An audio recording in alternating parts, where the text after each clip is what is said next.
ವಂದಿಸುವೆ ಶಾರದೆಗೆ ಶಕ್ರಾದಿಯ ಮರರಿಂಗಿರಗಿ ನಾಂದಿಯವರ ವ್ಯಾಸ ಮುನಿಪದ ದ್ವಂದ್ವ ಕಾಲತನಾಗಿ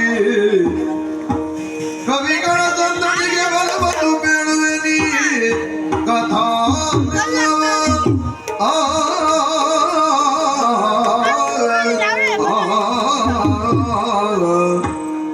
ಕವಿಗಳ ತಂದಡಿಗೆ ಬಲವನ್ನು ಬೇಡುನಿ ಕಥಾ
ಕಂಗೊಳಿಸುವಂತ ನಾಡೆ ಇದುವೇ ವಂಗ ದೇಶ.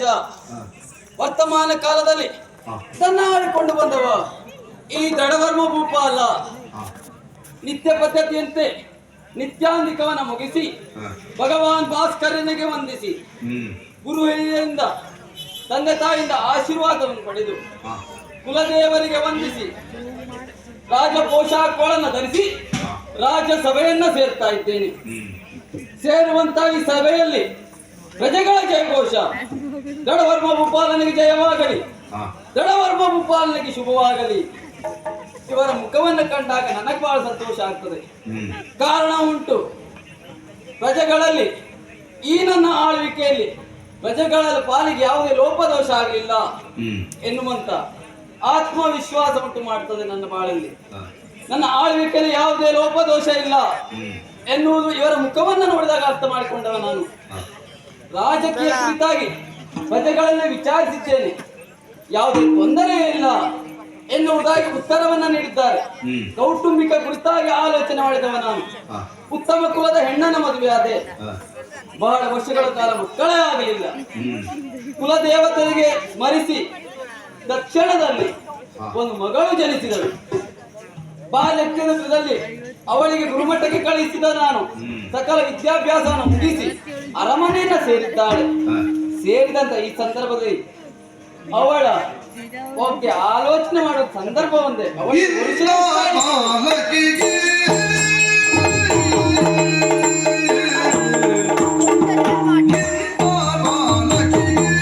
ವರುಷವು ತಂದೆಳೆಂಟಿಗೆ ವರುಷವು ತಂದೆಳೆಂಟಿಗೆ ನಂತರ 12 ಪಡು ಸಂತಸದಿಂದ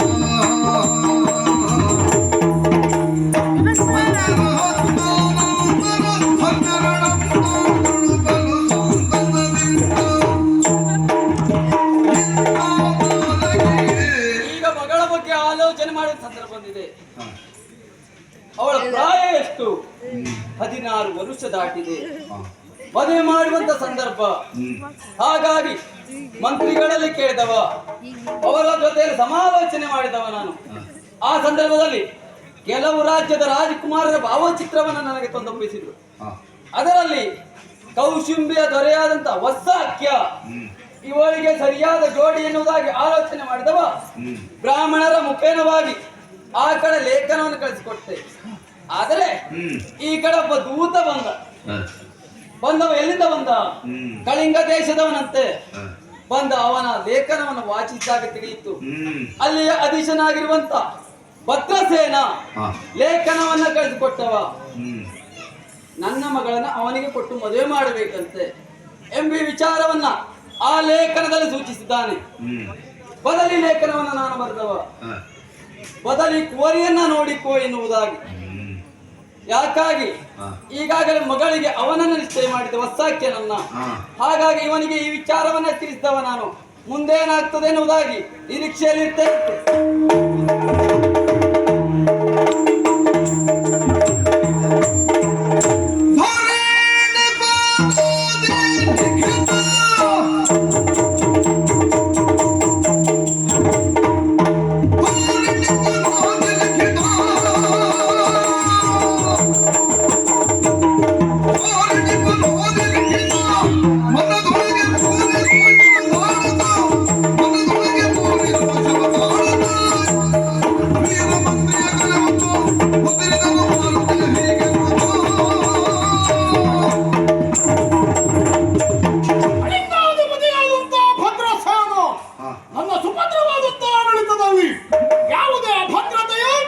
ಇದುವರೆಗೆ ತಲೆದಾರಲಿಲ್ಲ ಎನ್ನುವುದು ಸಮಾಧಾನದ ಸಂತೋಷದ ವಿಷಯ ಅಲ್ಲದೆ ಇನ್ನೇನು. ಹೀಗೆ ಆಡಳಿತ ಸೂತ್ರದಲ್ಲಿ ನೆಮ್ಮದಿಯನ್ನು ಅನುಭವಿಸಿ ಮುನ್ನಡೆಯುತ್ತಾ ಇರುವಾಗ ನಿನ್ನೆಯ ದಿವಸ ಬಂದವರೊಬ್ಬರು ದೇಶಾವರಿ ಬ್ರಾಹ್ಮಣರು ಹೀಗೆ ನಾಡಿನ ಅನೇಕ ವಿಚಾರಗಳನ್ನು ತಿಳಿಸುತ್ತಾ ಹೆಣ್ಣಪ್ಪನ ವಿಷಯದಲ್ಲಿ ನನ್ನ ಗಮನ ಸೆಳೆದು ದೇಶವಂತೆ ಅಲ್ಲಿರುವಂತಹ ದೃಢವರ್ಮನಿಗೆ ಸುಕುಮಾರಿಯಂತೆ ಎನ್ನುವಂತಹ ಹೆಣ್ಣು ಸ್ಫುರದ್ರೂಪಿಯಾಗಿರುವಂತಹ ಹೆಣ್ಣು ನಿನ್ನ ಹೆಂಡತಿಯಾಗಿ ಬಂದಳು ಅಂತಾದ್ರೆ ನಿನಗದು ಶೋಭೆ ಎನ್ನುವುದಾಗಿ ಹೇಳಿದರು. ಇದುವರೆಗೂ ಹೆಣ್ಣಿನ ಕುರಿತಾಗಿ ಮನವರಿಯದೇ ಇರುವಂತಹ ನಾನು ಆ ರತ್ನಾವತಿಯ ವಿಷಯದಲ್ಲಿ ಬ್ರಾಹ್ಮಣರಿಂದ ವಿಚಾರವನ್ನು ಕೇಳಿದ ಮೇಲೆ ಏನೋ ಸ್ವಲ್ಪ ಮನಸ್ಸು ಮಾಡಿದೆ. ಮಾಡೋಣ ಎನ್ನುವ ಕಾರಣಕ್ಕಾಗಿ ಆ ದೃಢವರ್ಮನಿಗೆ ಲೇಖನವನ್ನು ಕಳುಹಿಸಿದೆ. ನಿನ್ನ ಮಗಳನ್ನು ಮದುವೆಯಾಗುವುದಕ್ಕೆ ಒಪ್ಪಿದ್ದೇನೆ, ನನಗೆ ಧಾರೆ ಎರೆದು ಕೊಡು ಎನ್ನುವುದಾಗಿ. ಬಹುಶಃ ತಕ್ಷಣ ಆದ್ರೆ ಹಾಗಾಗಲಿಲ್ಲವಲ್ಲ, ಬದಲು ಕುವರಿಯ ನೋಡಿಕೋ ಎನ್ನುವುದಾಗಿ ಮರುತ್ತರವನ್ನು ಕಳುಹಿಸಿದ್ದಾನೆ. ಏನಿದರ ಅರ್ಥ? ಈಗ ನಾನು ಆಲೋಚಿಸುವುದು, ಹೆಣ್ಣನ್ನ ಕೇಳಿರುವಂತಹ ನನ್ನ ಪಾಲಿಗೆ ಕೊಡುವುದಿಲ್ಲ ಅಂತ ಹೇಳಿ, ಇಲ್ಲ ಈ ಸಂಬಂಧ ಬೆಳೆಯುವುದಿಲ್ಲ ಅಂತ ಹೇಳಿ, ನೀನು ನನ್ನ ಪಾಲಿಗೆ ಒಪ್ಪಿತವಾದಂತಹ ವರ ಅಲ್ಲ ಅಂತ ಹೇಳಿ ನಾನು ಖಂಡಿತ ಬೇಸರ ಮಾಡಿಕೊಳ್ಳುವುದಿಲ್ಲ. ಬದಲು ಕುವರಿಯ ನೋಡಿಕೋ ಅಂತ ಯಾಕೆ ಹೇಳಿದವ? ಅವನ ಮಗಳನ್ನು ಮದುವೆಯಾಗುವ ಯೋಗ್ಯತೆ ನನಗಿಲ್ಲ ಎನ್ನುವುದನ್ನು ಪರೋಕ್ಷವಾಗಿ ಸೂಚಿಸಿದ. ಹಾಗಾಗಿ ಈ ಮಾತನ್ನ ಪಂಥಾಹ್ವಾನವಾಗಿ ನಾನು ಸ್ವೀಕರಿಸಿದ್ದೇನೆ. ಮೊದಲು ಕುವರಿಯನ್ನು ನೋಡಿಕೊಳ್ಳಿಕ್ಕೆ ಇವನು ಹೇಳ್ಬೇಕ ನನಗೆ? ಹ್ಮ್. ಹರಿಯುವ ನೀರಿಗೆ ದೊಣ್ಣೆ ನಾಯಕನ ಅಪ್ಪಣೆ. ಹಾಗಾಗಿ ಆಗುವುದಿಲ್ಲ ಎನ್ನುವುದಾಗಿ ಈ ರೀತಿಯಾಗಿ ಪರೋಕ್ಷವಾಗಿ ನನ್ನನ್ನು ಅಪಮಾನಿಸಿದ ಆ ದೃಢವರ್ಮನನ್ನ ಕಟ್ಟಿ ಆದರು ರತ್ನಾವತಿಯನ್ನು ಮದುವೆಯಾಗಲೇಬೇಕು ಎನ್ನುವ ನಿರ್ಧಾರದಿಂದ ಹೊರಟಿದ್ದೇನೆ. ಸಕಲ ಸೇನೆಯನ್ನ ಸೇರಿ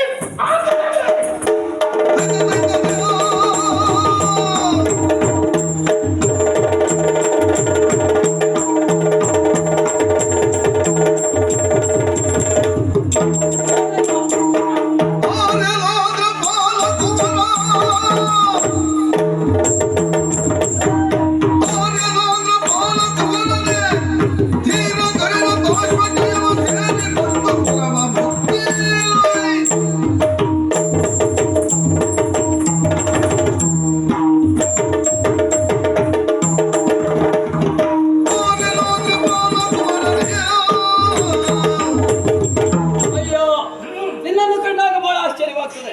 ಈಗ ಅದೆಷ್ಟು ಜನ ಬಂದಿದ್ದಾರೆ ರಾಜ್ಯದಲ್ಲಿ, ಇದ್ದಕ್ಕಾಗಿ ಬಂದಿದ್ದಾರೆ. ಬಂದವರು ಎಲ್ಲಿಂದ ಬಂದಿದ್ದೀರಾ ಎನ್ನುವುದಾಗಿ ಪ್ರಶ್ನೆಯನ್ನ ಇಟ್ಟವ ನಾನು. ಹೇಳಿದ್ದೇನು, ಕಳಿಂಗದಿಂದ ಬಂದವರು ಕಟ್ಟಿಕೊಟ್ಟಿದ್ದಾನೆ ಎನ್ನುವುದಾಗಿ. ಅವರಿಗೆ ಸರಿಯಾದ ತಕ್ಕ ಪಾಠವನ್ನು ಈಗ ಮತ್ತೆ ಯಾಕೆ ಬಂದಿರುವುದ ಪ್ರಶ್ನೆ.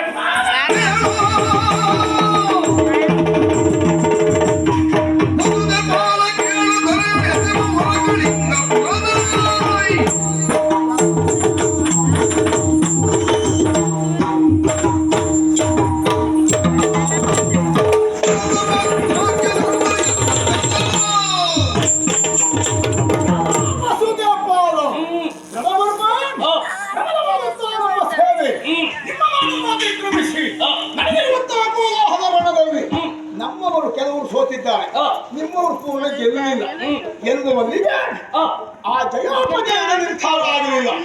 ಆ ಕಾರಣಕ್ಕಾಗಿ ನಾಯಕ ಶಿರೋಮಣಿಯಾದಂತಹ ನಾನೇ ಬಂದು ನಿಂತಿದ್ದೇನೆ. ಯಾವ ಅಭಿಲಾಷೆ ಮೇಲೆ ನಮ್ಮನ್ನು ನೋಡಿದಾಗ ತಿಳ್ಕೊಳ್ಬೇಕಿತ್ತು ಜನ ಯಾರು ಅಂತ. ತಿಳ್ಕೊಳ್ಳುವಂತ ಅಷ್ಟು ದೊಡ್ಡ ಜನ ನನಗೆ ನೆರವ ವರ ಕಳಿಂಗದ ದೊರೆ ಭದ್ರಸೇನ ಕಳಿಂಗದ ದೊರೆ. ನಾನೇ ನಿನಗೆ ಪತ್ರವನ್ನು ಬರೆದವ ನಿನ್ನ ಮಗಳನ್ನು ಮದುವೆ ಮಾಡಿಸಿಕೊಡುವಂತ. ನೋಡಿದ್ದೇನೆ, ಉತ್ತರವನ್ನು ಕೊಟ್ಟಿದ್ದೇನೆ ನಾನು. ಆ ಉತ್ತರವೇ ನನಗೆ ಸಿಟ್ಟು ಬಂದದ್ದು. ಉತ್ತರ ಸಾಕಾಗಿಲ್ಲ. ನಿನ್ನ ಮಗಳನ್ನು ಕೊಡದೆ ಹಾಳು ಬಾವಿಗೆ ಹಾಕಿ ಬದಲು ಕುವರಿಯನ್ನು ನೋಡಿಕೊಂತ ನೀನು ಯಾಕೆ ಎಚ್ಚರಿಸಿದೆ?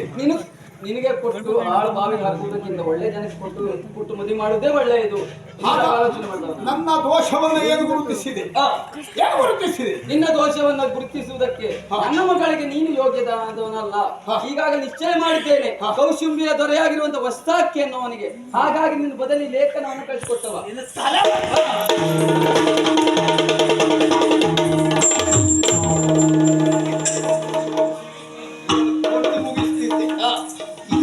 ಇತಿಶ್ರೀಯಾಗಿ ಹೋಗ್ತಿತ್ತು. ಆದ್ರೆ ಬಿಡ್ತಾ ಇದ್ದೇನೆ. ಯಾಕೆ ಗೊತ್ತಾ? ನಿನ್ನನ್ನು ಕೊಂದೆ ಅಂತ ಆದ್ರೆ ನಿನ್ನ ಮಗಳನ್ನು ಧಾರೆ ಏರ್ಕೊಡ್ಲಿಕ್ಕೆ ಬೇರೆ ಅಪ್ಪನಲ್ಲಿ ಎಲ್ಲಿ ಹಾಗಾಗಿ ನಿನ್ನ ಮಗಳನ್ನ ಧಾರೆ ಎನ್ನುವಲ್ಲಿವರೆಗೆ ನಿನ್ನನ್ನ ಕಾರಾಗೃಹದಲ್ಲಿ ಇರಿಸ್ತಾ ಇದ್ದೇನೆ. ಜಾಗ್ರತೆ.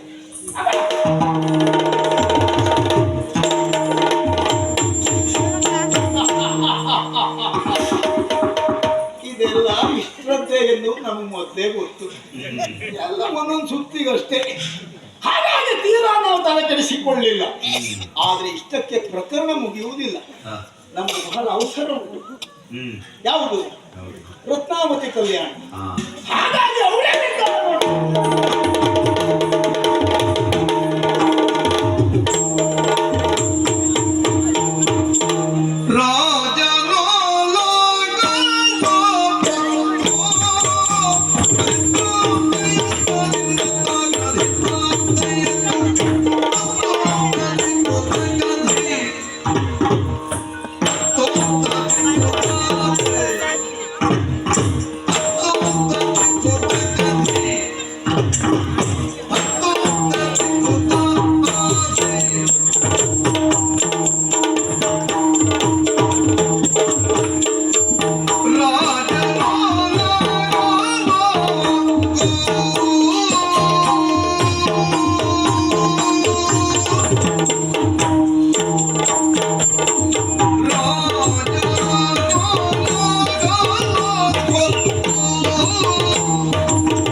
ತೇಜದಿ ನಾಮರತ್ನ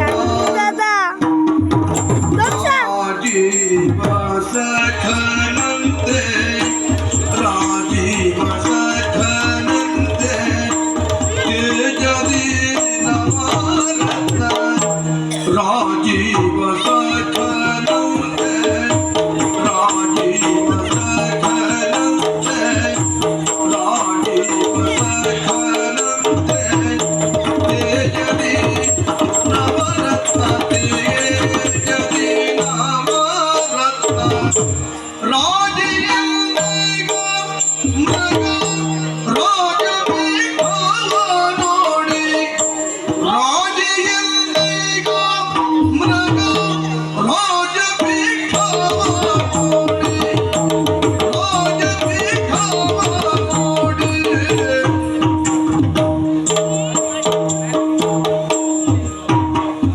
ತೇಜದಿ ನವರತ್ನ ರಾಜೆಯಂದಿಗ ಮೃಗ ರಾಜಪೀಠ ನೋಡಿ ಎಂದಿಗ ಮೃಗ ರಾಜಪೀಠ ನೋಡಿ ರಾಜಪೀಠ ನೋಡಿ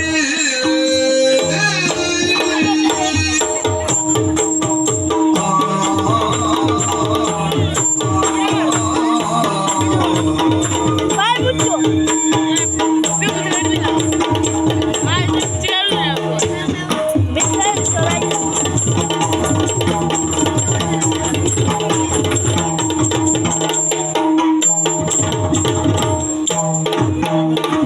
ರಾಜೀವ ಸಖನಂತೆ ರಾಜೀವ ಸಖನಂತೆ ತೇಜದಿ ನಾಮರತ್ನ ರಾಜೆಯಂದಿಗ ಮೃಗ ರಾಜಪೀಠ ನೋಡಿ ರಾಜಪೀಠ ನೋಡಿ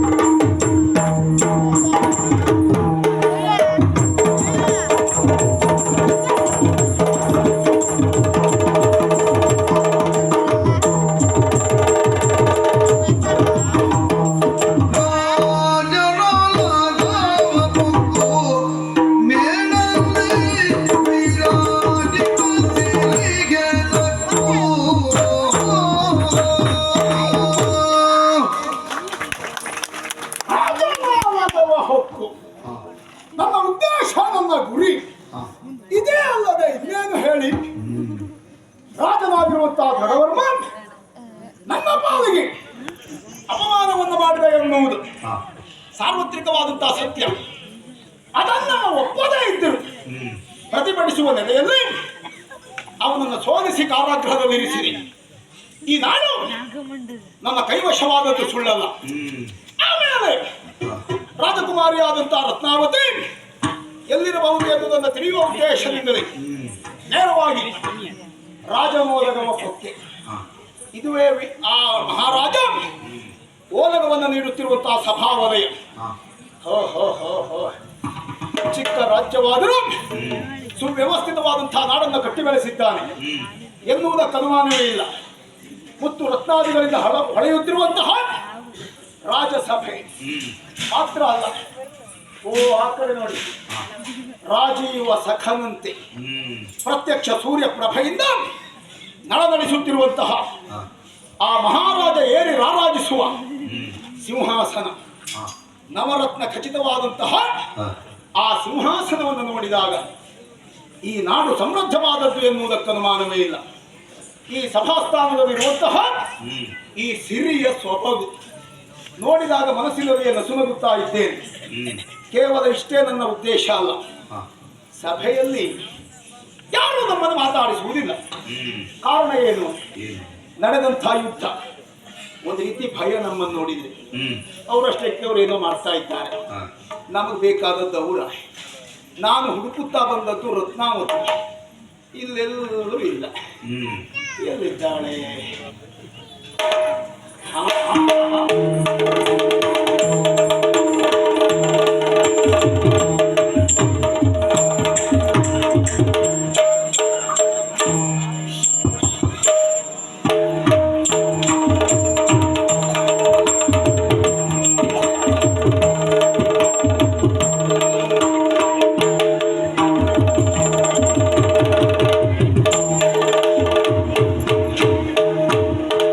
ರೊನ್ನದು ಪಾಲಿಗೆ ಏರಿ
ನಿದ್ರಾಂಗನೆ ನಿದ್ರಾಂಗನೆ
ಇಲ್ಲಿಯ ಉಪ್ಪರಿಗೆಯನ್ನು ಇದು ಸಾಮಾನ್ಯವಾದಂತಹ ಸಾಧಾರಣವಾದಂತಹ ಉಪ್ಪರಿಗೆ ಅಲ್ಲ, ರನ್ನದುಪ್ಪರಿಗೆ ಅಂದರೆ ಬಂಗಾರದ ಉಪ್ಪರಿಗೆ. ಆ ಬಂಗಾರದ ಉಪ್ಪರಿಗೆ ಮೆಟ್ಟಿಲನ್ನ ಒಂದೊಂದಾಗಿ ಒಂದೊಂದಾಗಿ ಏರುತ್ತಾ ಏರುತ್ತಾ ಏರುತ್ತಾ ಮೇಲೆ ಬಂದೆ. ಇದು ಮಹಡಿ. ಅಪ್ಪ, ಇಲ್ಲಿಯ ಅರಸ ತನ್ನ ಕುಮಾರಿಗಾಗಿ ಇಂತಹ ಒಂದು ಸುಸಜ್ಜಿತವಾದಂತಹ ಉಪ್ಪರಿಗೆಯನ್ನು ಕಟ್ಟಿಸಿದ್ದಾನೆ ಎನ್ನುವುದಕ್ಕೆ ಅನುಮಾನ ಇಲ್ಲ. ಅರಸನ ಮಗಳಲ್ಲವ, ಹಾಗಾಗಿ ಆನುಕೂಲ್ಯಕ್ಕೆ ತೊಂದರೆ ಇಲ್ಲ. ಹಾಗೆ ಉಪ್ಪರಿಗೆಯನ್ನ ಏರಿ ಸುತ್ತಮುತ್ತ ನೋಡ್ತಾ ಇದ್ದೇನೆ.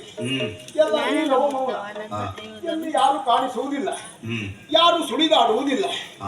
ಹೀಗೆ ಮಹಾರಾಜನಿಗೆ ಸಂಬಂಧಪಟ್ಟಂತಹ ಏಕಾಂತ ಭವನ ಅಂತಃಪುರ ಅಂತ ಆದ್ರೆ ಪರಿಚಾರಿಕೆಯರಾದ್ರೂ ಇರಬೇಕಿತ್ತು. ಆ ಕಡೆಯಲ್ಲಿ ಅಸ್ಪಷ್ಟವಾದಂತಹ ಆಕಾರವನ್ನು ಮಲಗಿದೆ.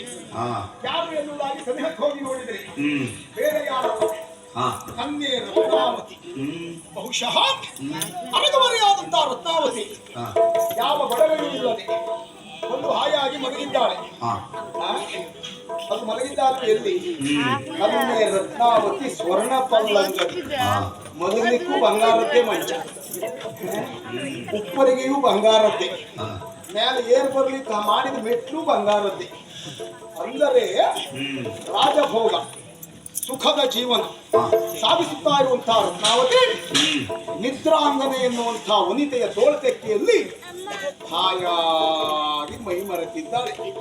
ಅಂದ್ರೆ ನಿದ್ರೆ ಮಾಡ್ತಾ ಇದ್ದಾಳೆ. ಹಾಗಾಗಿ ನಾನು ಬಂದಂತೆ ಅವರಿಗೆ ಗೊತ್ತಾಗಲಿಲ್ಲ. ಅರಸನ ಕುವರಿಗಾಗಿ ಮೀಸಲಾಗಿ ಅಂತಃಪುರ ಅಂತಾದ ಮೇಲೆ ಮತ್ತೆ ಬೇರೆ ಯಾರೋ ಬಂದು ಮಲಗಲಿಕ್ಕೆ ಸಾಧ್ಯ ಇಲ್ಲ. ಅವಳೇ ರತ್ನಾವತಿ ಎನ್ನುವುದು ಸ್ಪಷ್ಟ. ನಿದ್ರಾವಶರಾಗಿದ್ದಾಳೆ. ನಡೆದದ್ದೇನು ಗೊತ್ತಾಗಲಿಲ್ವಾ? ಗೊತ್ತಾಗಲಿಲ್ಲ. ಅದೇ ಹೌದು ಅಂತಾದ್ರೆ ಏನನ್ನುತ್ತಿರಲಿ ಮಾನಿನಿಯ ಚಲುಬಾಲನದ ಸಿರಿಗೆ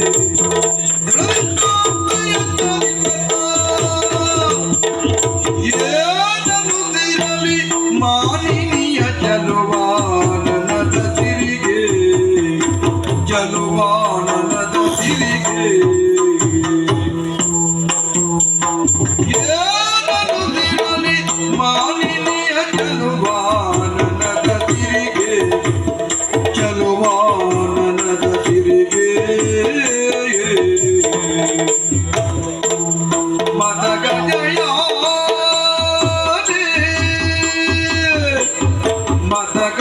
ಮದಗಜಯಾನೆ ಮದಗಜಯಾನೆ ಮದಗಜಯಾನೆ ಕೋಗಿಲಗಾನೆ ಕೋಗಿಲಗಾನೆ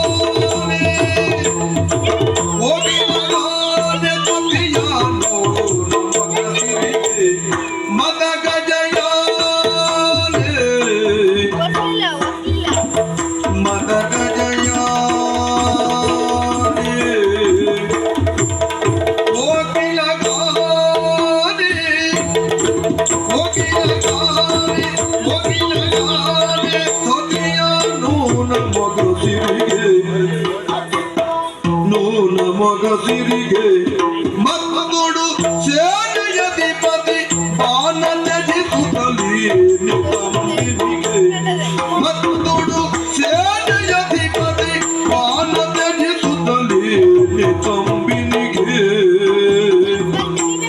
ನಿಖಿಲದಿ ಸಾನುರಾಗದ ತಾನೆ ಮೆರೆಯುತ್ತ ಪೂರ್ಣಗಳೆಯ ಸಗಿ ಸಾನುರಾಗದ ತಾನೆ ಮೆರೆಯುತ್ತ ಪೂರ್ಣಗಳೆಯ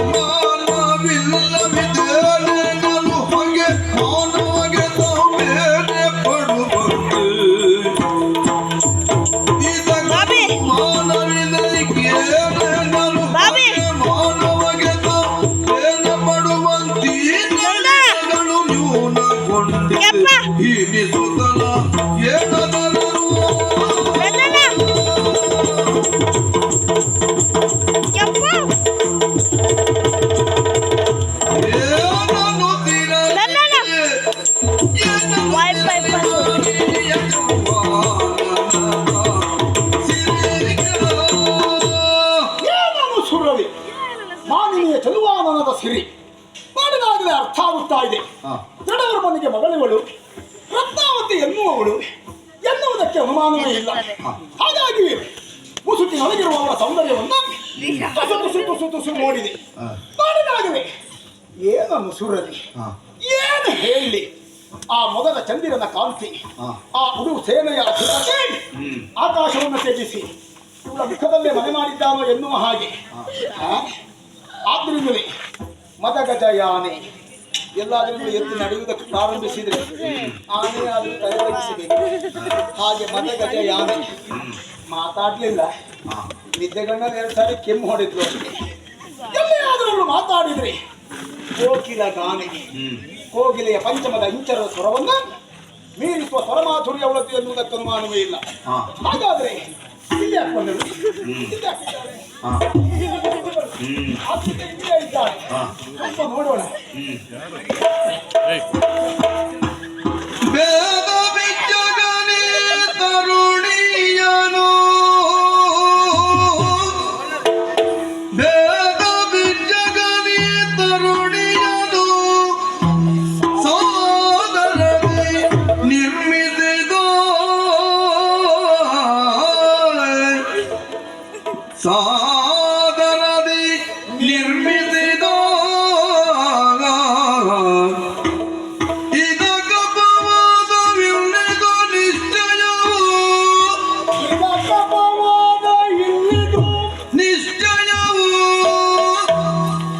ಕರಿಕುಂಭ ಕುಜಯುಗೆಯ, ಕರಿಕುಂಭ ಕುಜಯುಗೆಯ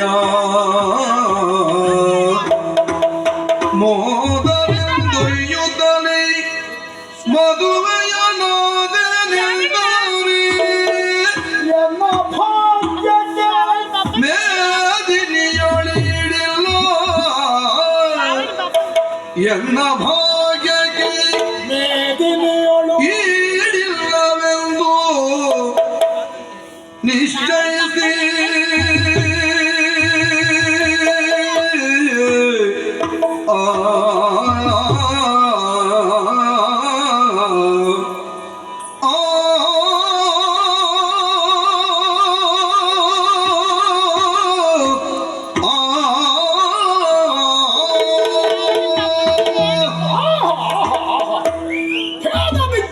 ತರುಣಿಯ ಸೃಷ್ಟಿಕರ್ತನಾದಂತಹ ಬ್ರಹ್ಮದೇವನನ್ನ ಈ ಲೋಕದಲ್ಲಿ ಭೇದ ಬಿಜ್ಜಗ ಎನ್ನುವುದಾಗಿ ಆರೋಪಿಸುತ್ತಾರೆ. ಕಾರಣ ಏನು ಗೊತ್ತಾ? ಬ್ರಹ್ಮ ಸೃಷ್ಟಿಸಿದಂತಹ ಸೃಷ್ಟಿಯಲ್ಲಿ ಎಲ್ಲವೂ ಪರಿಪೂರ್ಣ ಆಗಿರುವುದಿಲ್ಲ. ತಾನು ಸೃಷ್ಟಿಸುವಂತಹ ವ್ಯಕ್ತಿಯನ್ನ ವಿಶೇಷತೆಯಲ್ಲಿಯೂ ಏನಾದರೂ ಒಂದು ದೌರ್ಬಲ್ಯ, ಏನಾದರೂ ಒಂದು ಕೊರತೆಯನ್ನು ಇರಿಸ್ತಾನೆ. ಹಾಗಾಗಿ ಅವ ಭೇದ ಬಿಜ್ಜಗ. ಆದರೆ ಈ ತರುಣಿಯ ವಿಷಯದಲ್ಲಿ ತನ್ನ ಔದಾರ್ಯವನ್ನು ಮೆರೆದಿದ್ದಾನೆ. ಯಾವುದೇ ಕೊರತೆಯನ್ನು ಮಾಡಲಿಲ್ಲ.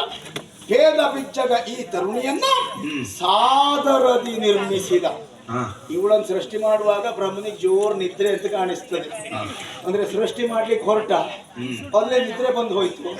ಇವಳು ಪರಿಪೂರ್ಣ ಸೌಂದರ್ಯವತಿಯಾಗಿ ಸೃಷ್ಟಿಯಾಗಿ ಬಿಟ್ಲು. ಒಟ್ಟ ಮೇಲೆ ಮತ್ತೆ ಹಿಂದಕ್ಕೆ ಪಡ್ಲಿಕ್ಕೆ ಆಗ್ಲಿಲ್ಲ. ಇಟ್ಕೊಂಡು ಹೋಗ್ಲಿ ಅಂತ ಬಿಟ್ಟ. ಬಹುಶಃ ಹಾಗಾದದ್ದಿರಬೇಕು. ಬ್ರಹ್ಮ ಸೃಷ್ಟಿಯಲ್ಲಿ ವಿಚಿತ್ರವೂ ವಿಶೇಷವೂ ಆದಂತಹ ಸೃಷ್ಟಿಯು ಎನ್ನುವುದಕ್ಕೆ ಅನುಮಾನ ಇಲ್ಲ. ಈ ತರುಣಿಯನ್ನೇ ನಾನು ಮದುವೆಯಾದೆ ಅಂತಾದ್ರೆ, ಇಂಥ ಸೌಂದರ್ಯವತಿಯ ನನ್ನ ಹೆಂಡತಿಯಾಗಿ ಬಂದಳು ಅಂತಾದ್ರೆ, ಈ ಮೇಧಿನಿಯಲ್ಲಿ ನನಗೆ ಎಣೆಯಾದವರು ಯಾರಿದ್ದಾರೆ ಹೇಳಿ? ಸುಂದರನಾದಂತಹ, ನನಗೆ ಸುಂದರಿಯಾದಂತಹ ಹೆಂಡತಿ. ಹಾಗಾಗಿ ಇವಳೇ ಸರಿಯಾದವಳು. ಇವಳನ್ನು ಕೊಂಡೊಯ್ಯಬೇಕಲ್ಲ. ನಮ್ಮ ಭಾಗ್ಯಕ್ಕೆ ಎಣೆಯಾದವರು ಬೇರೆ ಯಾರು ಇರಬಾರದು. ಕೊಂಡೊಯ್ಯುವುದಕ್ಕೆ ಬೇರೆ ಯಾರು ಜೊತೆ ಕರ್ಕೊಂಡು ಬರಲಿಲ್ಲ. ಯಾಕೆ? ಜೊತೆಗಿದ್ರೆ ರಗಳೆ ಆಗಬಹುದು ಅಂತ ಏಕಾಂಗಿಯಾಗಿ ಬಂದಿದ್ದೇನೆ. ತೊಂದರೆ ಇಲ್ಲ. ಮಂಚ ಸಹಿತವಾಗಿ ಅವಳಿಗೆ ಗೊತ್ತಾಗದೇ ಇರುವ ಹಾಗೆ ಅವಳನ್ನು ಎತ್ತುಕೊಂಡು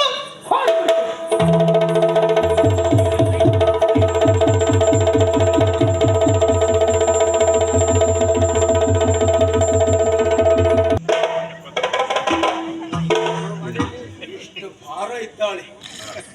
ಮಂಚವಾರುವೋ ಅವಳು ಬಾರುವೋ ಏನೂ ಗೊತ್ತಾಗಲಿಲ್ಲ.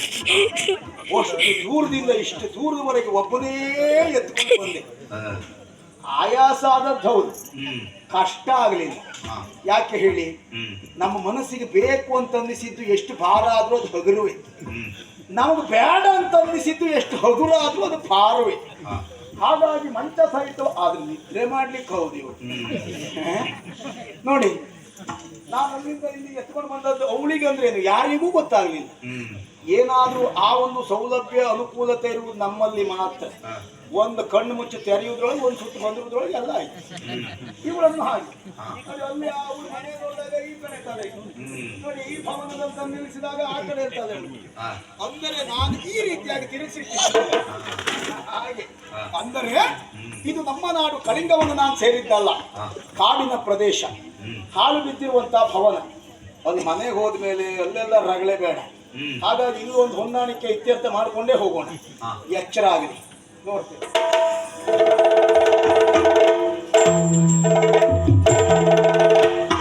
ನಿತ್ಯಯೋ ತಿಳಿದೆದ್ದಾಗ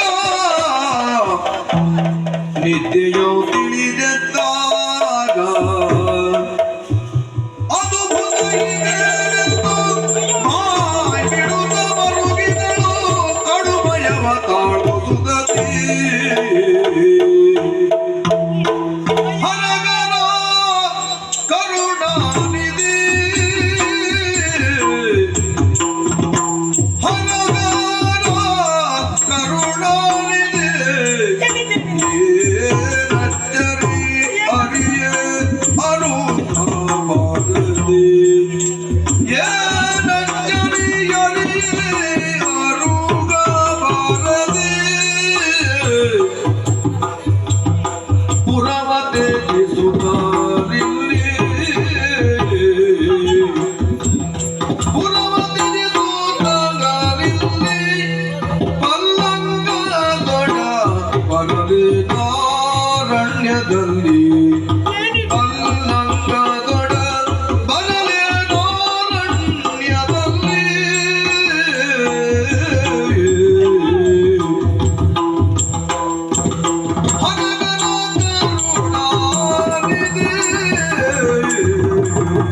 ಅಯ್ಯೋ ಅಯ್ಯೋ ಅಯ್ಯೋ, ಎಲ್ಲಿದ್ದೇನೆ ನಾನು, ಎಲ್ಲಿದ್ದೇನೆ ನಾನು?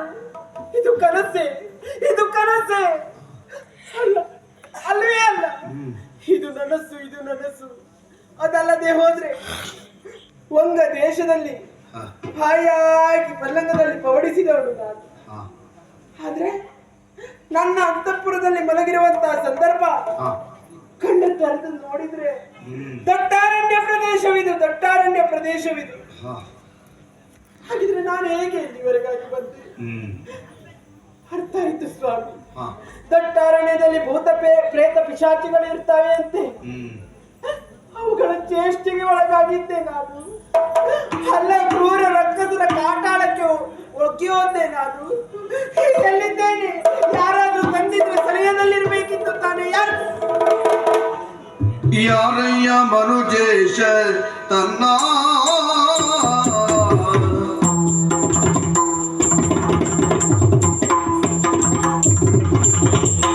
ಯಾರಯ್ಯ ಮನುಜೇಶ ತನ್ನ ಯಾರಯ್ಯ ಮನುಜೇಶ ತನ್ನ ಕೂಡಿ ಕಾರಣವಿಯೋಳು ಸಂಪನ್ನ ಕೂಡಿ ಕಾರಣವಿಯೋಳು ಸಂಪನ್ನ ಕಾರಣ ಏನಿಲ್ಲಿ ಬರಲು ಕಾರಣ ಏನಿಲ್ಲಿ ಬರಲು ಬೇಡು ಕಾರುಣ್ಯ ಭಾವವಿನ್ನಿರಲು ಬೇಡು ಕಾರುಣ್ಯ ಭಾವವಿನ್ನಿರಲು ಯಾರಯ್ಯ ಮರುದೇಶ ತಂದ ಕುಡಿ ಕಾನಡವಿಗಳು ಸಂಪನ್ನ ಕುಡಿ ಕಾನಡವಿಗಳು ಸಂಪನ್ನ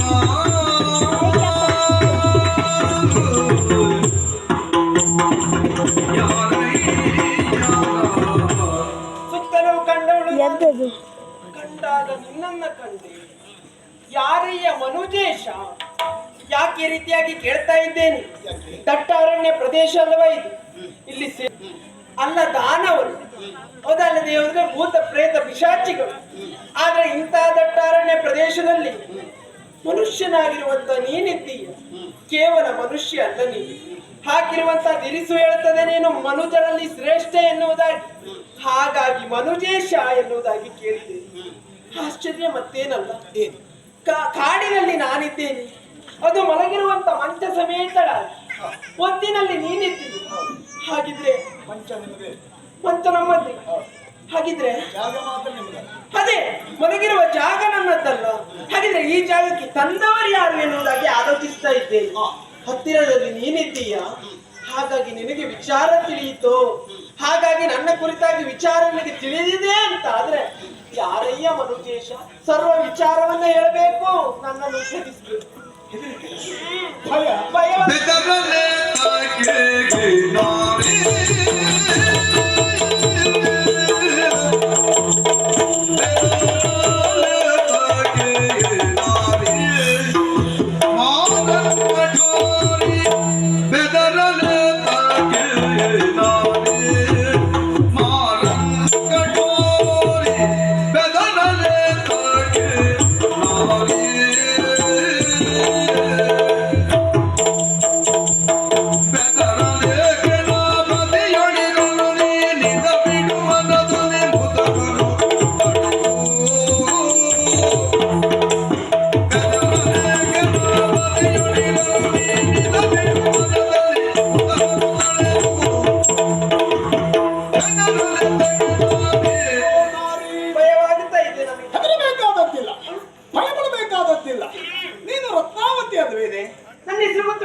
ಅಯ್ಯೋ, ನಿನ್ನ ಹೆಸರು ಕೇಳಿಯೇ ಈ ಪ್ರಸಂಗ ಇಷ್ಟ ಆದದ್ದು.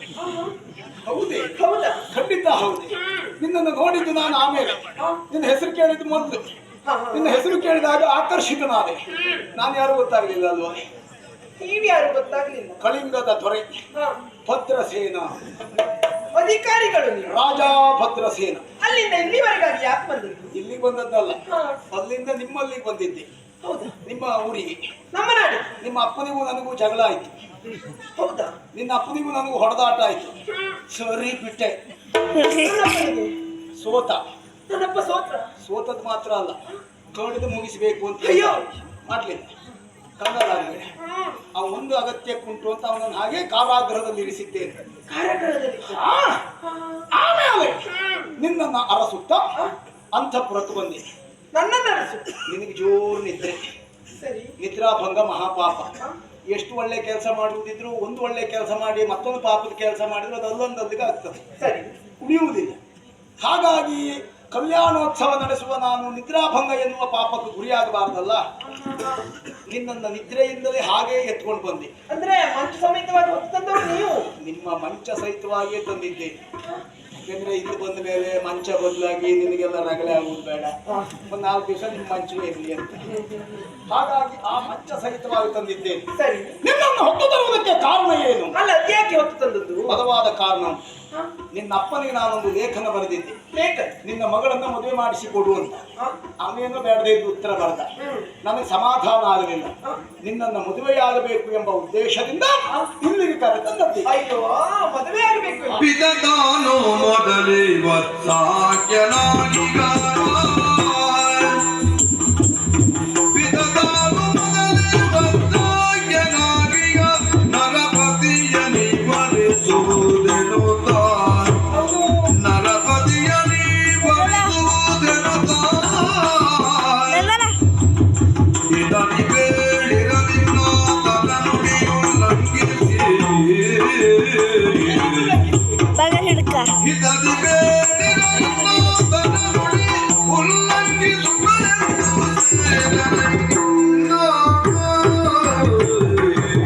ಅಯ್ಯೋ, ನೀ ಮಾಡಿದ ಕಾರ್ಯ ತಡವಾಗಿ ಹೋಯ್ತು. ಹೌದು. ಯಾವುದು ತಡ ಆಯ್ತು? ಯಾಕೆ ತಡ ಆಯ್ತು? ನೀನು ಮಾಡಿದ ಕಾರ್ಯ ವ್ಯರ್ಥವಾಗಿ ಹೋಯ್ತು. ಯಾಕೋ? ಅದ್ಯಾಕೆ ಹೇಳುವುದು?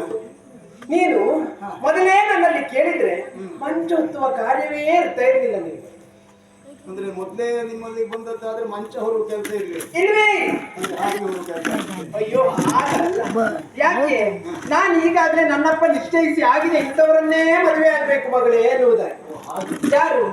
ಕೌಶಂಬಿಯ ಅಧಿಕಾರಿಯಾಗಿರುವಂತ ಮದುವೆ ಮಾಡಬೇಕು ಎನ್ನುವುದಾಗಿ ನನ್ನಪ್ಪ ನಿಶ್ಚಯಿಸಿ. ಆ ನಿಶ್ಚಯವಾಗಿ ಆಗಿದೆ. ಹೀಗಿರುವಾಗ ನಿನ್ನನ್ನೇಗೆ ನಾನು ವಹಿಸಿದಿ? ಅಂದ್ರೆ ಈಗಾಗಲೇ ನಿನಗೆ ನಿಶ್ಚಯ ಆಗಿದೆ. ನೀ ನನ್ನನ್ನ ಮದುವೆ ಆಗುವುದಕ್ಕೆ ಸಾಧ್ಯವೇ ಇಲ್ಲ. ಹೀಗೆ ಬೀಳುವರೆ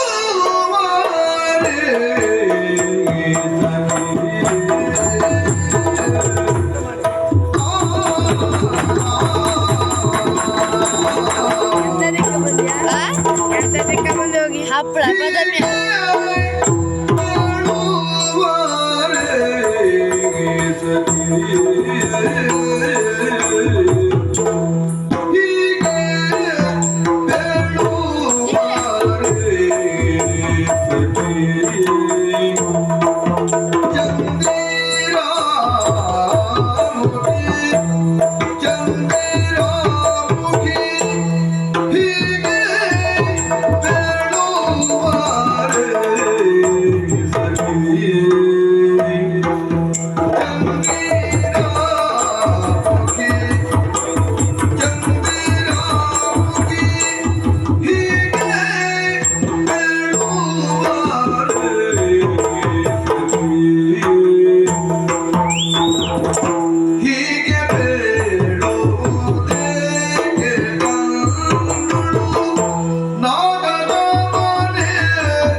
Bye.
ನಿಶ್ಚಯಿಸಿ ಆಗಿದೆ. ಅವನನ್ನ ಹೊರತುಪಡಿಸಿ ಅನ್ಯರನ್ನ ಮದುವೆ ಆಗುವುದಕ್ಕೆ ಸಾಧ್ಯವೇ? ಹೇಗೆ ಹೇಳುವುದೇ ಸಖಿ? ಚಂದ್ರಮುಖಿ ನೀನು ನಿನ್ನನ್ನು ಮದುವೆಯಾಗಬೇಕು ಎಂಬ ಉದ್ದೇಶದಿಂದ ಕರೆತಂದವ ನಾನು. ರುಕ್ಮಿಣಿ ಸ್ವಯಂವರ ನೀನು ಮಾಡ್ಕೊ. ರುಕ್ಮಿಣಿ ಸ್ವಯಂ ನೀನಾಗಿ ಒಪ್ಪದೇ ಇದ್ರೆ ನಿನ್ನನ್ನ ಬಲಾತ್ಕಾರ ಮಾಡ್ತೇವೆ. ನುಡಿಯ ಕೇಳು ತೊಡನೆ ದುದತಿ ನಡುಗಿ ಕೋಪದಿಂದ ನುಡಿಯ ಕೇಳು ತೊಡನೆ ದುದತಿ ನಡುಗಿ ಕೋಪದಿಂದ ಸುಡುಸುಡಿವನ ಸುಡುಸುಡಿವನ ದಣಿಗ ತನ್ನ ಕೆಡಿಸುವೆ ಸಾರಿ ಹೇಳ್ತಾ ಇದ್ದೇನೆ, ಮದುವೆ ಆಗುದಿಲ್ಲ ಮದುವೆ ಆಗುದಿಲ್ಲ ಅಂತ ಹೇಳಿ. ಅಪ್ಪ ಈಗಾಗಲೇ ನಿಶ್ಚಯಿಸಿ ಆಗಿದೆ ಎನ್ನುವುದಾಗಿಯೂ ಹೇಳ್ತಾ ಇದ್ದೇನೆ. ನಿಶ್ಚಯ ಆದ್ರೆ ಮದುವೆ ಆಗಿದೆಯಾ? ಮನದಲ್ಲಿ ಆತನೇ ಗಂಡ ಎನ್ನುವುದಾಗಿ ನಿಶ್ಚಯಿಸಿಕೊಂಡವಳು. ಸುಮ್ಮನೆ ಮದುವೆ ಆದ್ಮೇಲೆ ಓಡೋಗ್ತಾರೆ, ಮದುವೆ ಮಂಟಪದಿಂದ ಓಡೋಗ್ತಾರೆ. ಅನ್ಯ ಹೆಣ್ಣಿನಂತೆ ನಾನಲ್ವೇ ಅಲ್ಲ. ಅದಕ್ಕಾಗಿಯೇ ನೀನೇ ಬೇಕು ಅಂತ ಕೊಂಡದ್ದು ನಾನು. ಹಾಗಾಗಿ ನಾನು ಬೇರೆ ಗಂಡಸರಾಗಲ್ಲ, ನಿನ್ನ ನೋಡುದು ಮತ್ತೆ ಬೇರೆ ನೋಡುವುದಿಲ್ಲ. ಆದ್ರೆ ನಾನೀಗಾಗಲೇ ಅವನನ್ನ ಗಂಡ ಎಂದು ಒಪ್ಪಿಕೊಂಡು ಆಗಿದೆಯಲ್ಲ, ನಾನು ಇವತ್ತು ನಿನ್ನ ಹೆಂಡತಿಯನ್ನು ಒಪ್ಪಿ ಆಗಿದೆಯಲ್ಲ, ಅದು ನನಗೆ ಸಂಬಂಧವಿಲ್ಲದ ವಿಚಾರ. ಇದು ನನಗೂ ಸಂಬಂಧ ಇಲ್ಲ ಇದು ವಿಚಾರ. ಆದ್ರೆ ಹಾಗಾಗುವುದಿಲ್ಲ, ಹೀಗೂ ಆಗುವುದಿಲ್ಲ, ಹೇಗಾಗುವುದೂ ಇಲ್ಲ. ನಾನು ಅವನ ಬಿಟ್ಟು ಬೇರೆಯವರನ್ನ ಮದುವೆ ಆಗುವುದಿಲ್ಲ. ಇದು ಪ್ರಸಂಗ ಹಾಳು ಮಾಡಬೇಡ. ಕೆಲಸ ಮಾಡಿ, ಏನು ರಾಜ ಭದ್ರಸೇನ ಅಲ್ಲಿಗೆ ಪ್ರಸಂಗ ಮುಗಿಸು. ಮತ್ತೆ ರತ್ನಾವತಿ ಕಲ್ಯಾಣ ಮುಂದುವರಿಸಬೇಕಾ? ಬೇಕಾ? ಆಗ್ಬೇಕಾ? ಮುಂದುವರಿಸಬೇಕು ಅಂತಾದ್ರೆ ನನ್ನ ಜೊತೆ ಆಗಿ ವತ್ಸಾಕ್ಯನೊಟ್ಟಿಗೆ ಆಗುತ್ತದೆ. ಹಾಗಾಗುವುದಿಲ್ಲ, ನಿನ್ನನ್ನು ಮದುವೆ ಆಗುವುದಕ್ಕೆ ಸಾಧ್ಯವೇ ಇಲ್ಲ. ಆಗುವುದಿಲ್ಲ ಆಗುವುದಿಲ್ಲ ಆಗುವುದಿಲ್ಲ. ನಿನಗೆ ಯೋಗ ಇಲ್ಲ. ಒಳ್ಳೆಯ ರೀತಿಯಲ್ಲಿ ಒಳ್ಳೆಯ ಹೊಂದಾಣಿಕೆಯಲ್ಲಿ ಒಂದು ಮದುವೆ ಆಗಿ ಒಂದು ಸುಖದ ಬದುಕನ್ನು ಕೊಡೋಣ ಅಂತ ಮಾಡಿದೆ. ನೀವು ಹೆಣ್ಮಕ್ಳಿಗೆಲ್ಲ ಸೊಕ್ಕು, ನಾವು ಕೇಳ್ಕೊಂಡು ಬಂದು ತೋರ ಹಾಕ್ತೀವಿ, ನೀವಾಗೆ ಹೊಂಡಕ್ಕೆ ಬಿದ್ದು ಜೀವ ಹಾಕಿ ಕೊಡ್ತೀವಿ ಅಲ್ವಾ? ಮರ್ಯಾದೆಯಿಂದ ನೀನಾಗಿ ಒಪ್ಪಿದ್ರೆ ಹಾಗೆ ಒಪ್ಪುವುದಿಲ್ಲ.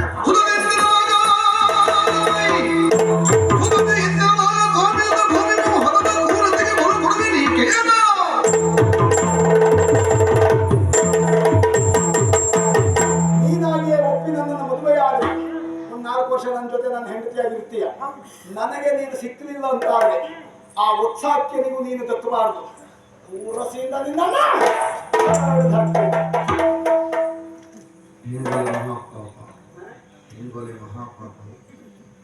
ನೋಡಿದೆಯಾ? ಸುಮೂಲವಾದಂತಹ ಸುಸ್ವರ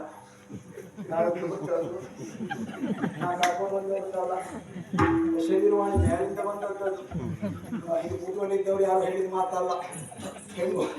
ಹೆಂಗೊಲೆ ಎನ್ನುವುದು ಮಹಾಪಾಪ. ಹಾಗಾಗಿ ಕತ್ತರಿಸಬೇಡ. ತಾಳಿದವನು ಬಾಳಿಯಾನು.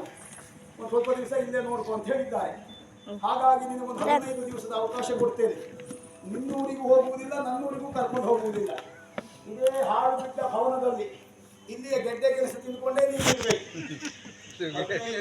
ಒಪ್ಪಿದ್ರೆ ಸರಿ. 16ನೇ ದಿವಸಕ್ಕೆ ನಮಗೂ ನಿಮಗೂ ಮದುವೆ ಅಲ್ಲ, ಪ್ರಥಮ ರಾತ್ರಿ.